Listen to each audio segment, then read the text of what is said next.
আসসালামু আলাইকুম। তথ্য সম্প্রচার উপদেষ্টা মোহাম্মদ মাহফুজ আলম এবং স্থানীয় সরকার, পল্লী উন্নয়ন, সমবায় মন্ত্রণালয় এবং যুব ক্রীড়া মন্ত্রণালয়ের উপদেষ্টা আসিফ মাহমুদ সজীব ভুঁইয়া আজ বিকেল 5টা নাগাদ প্রধান উপদেষ্টা প্রফেসর মোহাম্মদ ইউনূসের কাছে তাদের পদত্যাগপত্র জমা দিয়েছেন। উপদেষ্টারা রাষ্ট্রীয় অতিথি ভবন যমুনায় উপস্থিত হয়ে পদত্যাগপত্র জমা দিলে প্রধান উপদেষ্টা তা গ্রহণ করেন। তাদের পদত্যাগ নির্বাচন কমিশন তফসিল ঘোষণার সাথে সাথে কার্যকর হবে। আবারও আমি বলি, তাদের এই যে পদত্যাগপত্র নির্বাচন কমিশন তফসিল ঘোষণার সাথে সাথে, যে ফেব্রুয়ারিতে যে নির্বাচন হচ্ছে সেই নির্বাচনের তফসিল ঘোষণার সাথে সাথে কার্যকর হবে। আপনারা হয়তো জেনেছেন যে এটা কালকেই সম্ভবত তফসিল ঘোষণা হচ্ছে।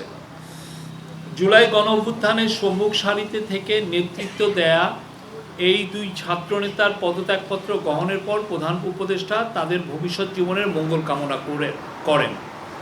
তিনি বলেন, আমি কোট অভ্যুত্থানের নেতৃত্ব দিয়ে তোমরা যেভাবে জাতিকে ফ্যাসিবাদী শাসন থেকে মুক্তির পথে অবদান রেখেছ তা জাতি মনে রাখবে।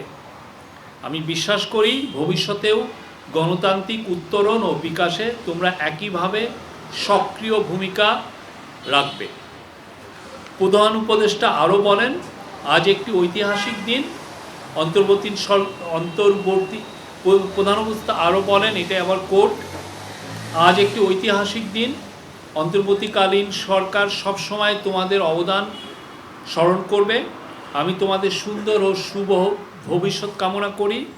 এত অল্প সময়ে তোমরা জাতিকে যা দিয়েছ তা জাতি কখনো ভুলবে না। তিনি বলেন, এটি একটি রূপান্তর মাত্র। আমি আশা করি আগামীতে বৃহত্তর পরিমণ্ডলে তোমরা আরও বড় অবদান রাখবে।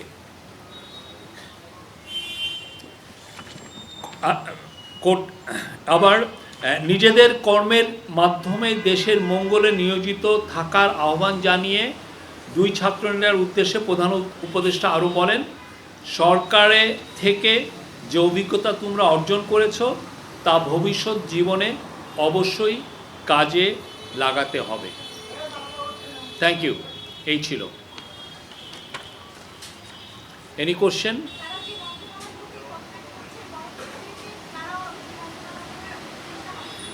এই বিষয়টা পুরোপুরি প্রধান উপদেষ্টার এখতিয়ার। প্রধান উপদেষ্টা উনি এই বিষয়ে ডিসিশন নেবেন, আপনারা অতি শীঘ্রই জানতে পারবেন।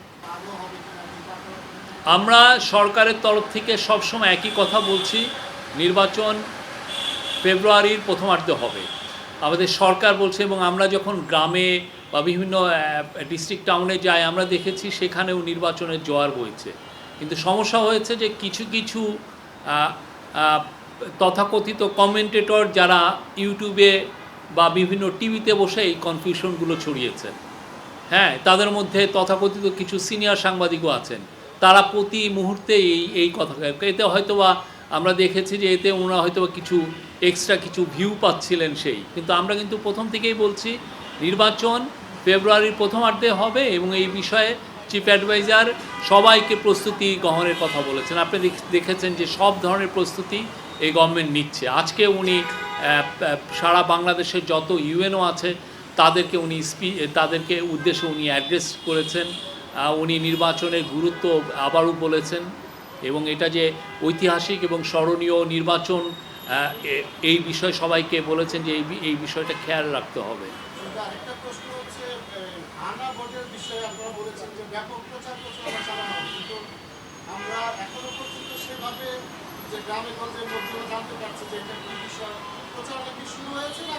আমরা অলরেডি অনেক জায়গায় প্রচারণা দেখছি, মানুষের মধ্যে অনেক বেশি অ্যাওয়ারনেস, মানুষ জানতে পারছে আসলে হা না ভোটটা কি। এটা যে একটা প্যাকেজের মধ্যে আপনি যেটা প্যাকেজটাকে হা বলছেন আর যেটা আপনি যদি না এটাকে প্যাকেজটা যদি না নিচ্ছেন তাহলে না নিচ্ছেন, এটা আমরা আমি নিজে চায়ের টেবিলের আড্ডায় যে আমি গত শুক্রবার মাগুরায় গিয়েছিলাম দেখেছি এটা নিয়ে ডিসকাশন হতে।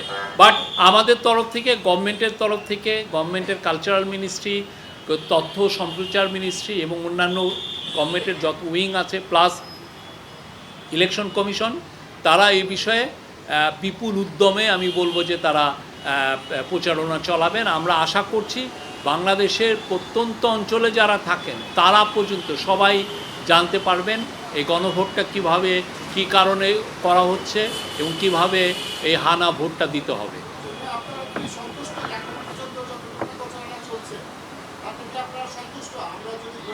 আপনারা আমাদের এখনও আমরা বলবো যে মানে মিড ফেব্রুয়ারি যদি আমি বলি তাহলে 2 মাসের একটু এদিক বেদিক আমাদের সময় আছে। আমরা মনে যথেষ্ট সময় আছে এবং সে বিষয়ে আমরা এই গভর্নমেন্ট যথেষ্ট প্রিপারেশন নিচ্ছে, ইলেকশন কমিশন নিচ্ছে। আপনারা দেখছেন যে পোস্টাল ব্যালটের বিষয়েও আমাদের যারা ডায়াসপোরা ভাই বোন আছে তাদের মধ্যে কি একটা উদ্যম, একটা জোয়ার বইছে। তারা অলরেডি, আমার মনে হয় আজকে আপনারা যদি দেখেন 3 লাখের বেশি অলরেডি রেজিস্টার্ড হয়ে গিয়েছে।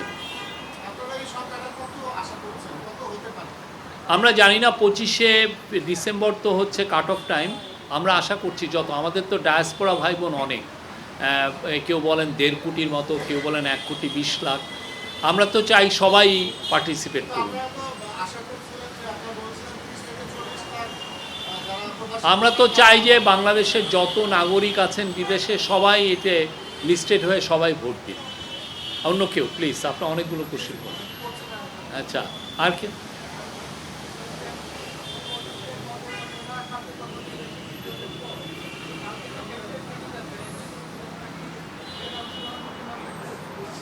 এই তাদের পদত্যাগপত্র এফেক্টিভ হবে হচ্ছে ইলেকশন তফসিল ঘোষণার সাথে সাথে।